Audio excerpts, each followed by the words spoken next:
Bate-papo com Rafaela Feitosa. E falando mais sobre os livros para as crianças, eu recebo agora a escritora Marise Guzmão. Ela é pedagoga e escreve livros para o público infanto-juvenil. Além disso, vem se dedicando a palestras literárias para crianças. Boa tarde, Marise Guzmão. Boa tarde, Rafaela Feitosa, e boa tarde aos ouvintes do Observatório Literário. Marise, você escreve para crianças. Então conta pra gente como foi que você começou a escrever para esse público. Quando eu comecei a ensinar, eu ensinava na escola pública, né? E tinha algumas coisas assim, por exemplo, o meu aluno que vinha sem tomar banho, né? Então eu não podia chegar para o meu aluno e dizer, olha, tome banho para vir para a escola, né? Aí eu começava a inventar história, contava a história do menino, né, que a mãe dele era faxineira, e o pai dele era pedreiro, sabe, mas ela, olha, tomava muita conta do filho dela. Aí começava a contar a história, e o que eu queria dizer pro meu aluno, eu dizia através da história. Mas eles, né, percebiam que se na história o menino tomava banho para a escola, aí eu gostava de beijar também. Aí quando eles vinham, olha, quem não tomar banho não vai levar beijo, né? Aí foi assim, foi surgindo, e eu sempre gostei de ensinar, por exemplo, história descobrimento do Brasil, aí os pneus era as caravelas. Aí eu escolhia aí vinha o teatro, né, também. Escolhia para ser o Pedro Alves Cabral, tá entendendo? O Pedro Vaz de Caminha. Aí a gente cantava fazendo história, eu me acostumei, né, e terminou. Aí eu despertei, né, de 10 anos para cá, né, aí essas histórias que eu contava, eu fui escrevendo. Aí montei o primeiro livro. Depois eu fui na editora ver se conseguia publicar esse livro. Aí eu vi a diretora lá dizendo, olha, nós não temos nenhum livro sobre a paz. Aí eu cheguei e fui escrever. Aí eu fui desenvolvendo, surgindo, vem assim, surge, vai, eu deixei, né? Eu sempre gostei de escrever também, né? Bom, então você resolveu lançar seu primeiro livro. E como foi a repercussão nas escolas? Meu livro foi diferente, né? O primeiro livro, a editora comprou meus direitos autorais, né? Então eu não tive assim muito contato do que é que o meu aluno, né? Mas eu, de escola que adotou o livro, eu tive. De amigos que compraram o livro. Porque eu fiz assim, a noite do autógrafo, né? As pessoas compravam, né? E diziam assim que eram histórias que queriam logo saber o que ia acontecer, né? Não parar, lia, é sempre essa informação que veio para mim. As crianças gostavam muito das ilustrações que a editora fez, né? Que foi a própria editora que fez. Eu participei da Bienal, aí contava história. Eu tenho bons retornos, né? Assim, do que acham do meu livro. O segundo livro, e outra coisa interessante, eu sempre colocava nas histórias os nomes dos meus alunos, nos personagens. Então ele se vê ali, né? Alex foi um aluno meu, Silvana é minha irmã, entendeu? Eu sempre coloco nomes, mesmo que não seja sobre eles, mas coloco nome, homenagem, como se fosse uma homenagem, né? Esse último livro é mais Laís e Paulina Humana Inclusão é mais de família. E os outros eram mais dos alunos. E aí os alunos se acham, né, importantes. E meus alunos vão, viu, para a noite de autógrafo também. E que eram meus alunos, que hoje são adolescentes, né? Marise, como você vê o incentivo à leitura para as crianças nas escolas públicas aqui do Recife? Isso depende muito do professor, entendeu? O aluno, ele não gosta muito de ler. Mas a gente tem que desenvolver. Por isso que eu comecei com essas coisas de contar história. Justamente para ele gostar de ler aquela história que ele está dentro dela, da história. Você tem que estimular, porque se o aluno não for estimulado, a criança não for estimulada, por exemplo, quando está na barriguinha, você fica contando história, cantando musiquinha, isso é muito importante.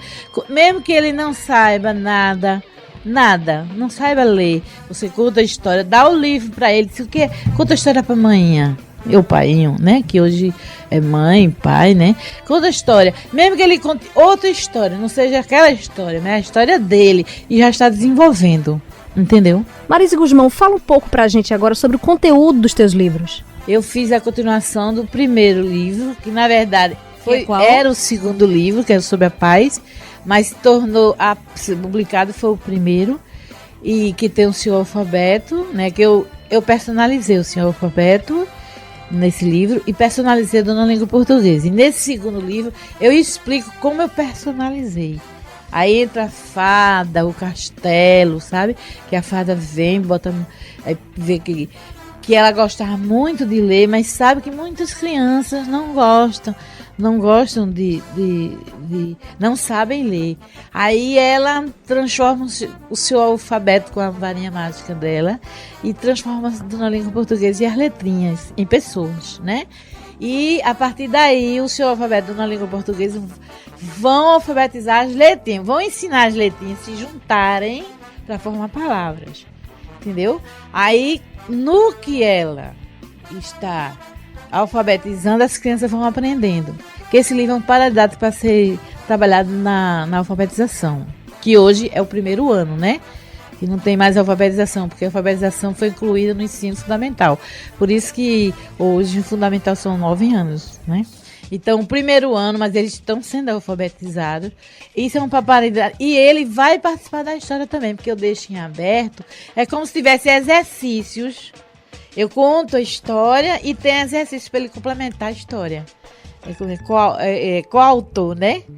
Ele também... aquele bicho que está ali, como é o nome dele? Aquele bicho... vamos ver, vamos botar as consoantes para ver que bicho é. Aí o próprio aluno, vai descobrir a coisa e vai completar a história. Marise, e como você faz para vender seus livros? Podemos encontrar em algumas livrarias? Eu vendo fazendo palestra nas escolas. Eu fiz um projeto onde os alunos entrevistavam a autora e a escola informava que eu ia estar lá na escola, contar os livros, e foi assim que eu vendi. Para amigos, eu ia na firma, numa empresa que eu tinha uma amiga e eu ofereci o livro e vendi. Foi assim que eu vendi. Porque as livrarias, ela cobra 50%, 30%. Então, eu tô pagando o meu... Você está entendendo? Como eu não tenho... Eu tendo patrocínio, eu vou poder fazer isso, porque eu não tive gasto nenhum. Mas eu, sem ter patrocínio, para eu vender, tem que ser eu mesmo. Porque como é que eu vou pagar por um livro e ainda vou dar 50% para a livraria, para poder vender meu livro, entendeu? Marise, esse teu trabalho de formiguinha para divulgar seus livros de escola em escola reflete a dificuldade para se tornar uma escritora conhecida? Olha, eu acredito que falta muito incentivo, entendeu? Incentivo, porque veja mesmo, eu sou professora, sou pedagoga, trabalho em escola, trabalho junto a pessoas que podiam me incentivar e eu nunca tive. É muito difícil para o escritor, muito difícil. Se a gente não vender... Se a gente não for... Agora, um escritor que já é conhecido, né? É muito fácil. Ser um Paulo Coelho, né? Por exemplo, aquela menina Thalita Rebouças, que escreve para jovens, né? Ela mandou não sei quantos e-mails para Jô Soares, pediu aos amigos para mandar e-mail, encher Jô Soares de e-mail para entrevistar ela, né? E hoje ela vende muito, né? Hoje ela vende muito. Eu acredito que, eu não sei se antes eu a conheci no programa de Jô, com essa história que o Jô perguntou. Eu acredito que a mídia ajuda muito, entendeu? A mídia ajuda muito. Se a gente tivesse um patrocínio que vendesse nossos livros, seria ótimo, né? Porque você faz seu livro, você paga seu livro. Se você quiser bancar seu livro. Mas como você vai vender? Você vai sair em praia vendendo livro como se vende sanduíche? Não pode. Você tem que vender em livraria. Para você vender em livraria, você não pode ficar na livraria vendendo seus livros. Você tem que deixar na livraria. Mas no mínimo que você paga a livraria é 30%. No mínimo. Então, quer dizer, 30% 70% você ganha. E quanto você pagou? É muito difícil. É como a música, é como o cantor. Se não tiver uma produção junto, né? Só se fizer como o pai de Zezé de Camargo, né? Pedir na rádio para ler. Se o livro fosse lido na rádio, né? Eu acho que ia pedir para minha filha fazer isso, entendeu? Marisa, eu espero que com a sua participação neste programa venha torná-la mais conhecida pelo público. Tá sendo muito importante para mim. Eu tava louca, assim, para vir pra rádio, divulgar, para me conhecer, porque quem vai me conhecer se eu não apareço em canto nenhum? A não ser na minha escola, a não ser na Bienal, mas na Bienal ninguém me conhece ainda, né? Então tá sendo uma oportunidade muito importante, e é muito bom, né? É muito bom que isso aconteça, essa troca, né? Pra gente falar do que seria bom que acontecesse, né? Gostei muito da oportunidade de participar. Muito obrigada. Marisa, qual é a mágica que acontece quando você está dando palestra para os estudantes das escolas públicas? O livro, né, é uma viagem, né? Uma viagem sadia, né? Que os jovens estão precisando, né? Hoje. Porque quando eu leio um livro, parece que eu estou vivendo isso, né? E eu faço muito isso nos meus livros, assim, porque eu falo muito de Recife, mas falo muito de Olinda, eu tiro fotos do Recife. Então, o aluno que lê o meu livro do O Menino do Sol e da Lua, ele viaja pelo Recife todo, de Barreiros até Pipucos. O de Olinda, eu falo das ladeiras de Olinda, do Carnaval, do Dom da Meia-Noite, mesmo dentro da inclusão. Então, eu acho que ler é uma viagem sadia, que o aluno hoje precisa ser estimulado. Marisa Guzmão, muito obrigada por sua participação aqui no nosso Observatório Literário. Obrigada pela entrevista, Rafaela. Foi um prazer pela oportunidade de participar do Observatório Literário.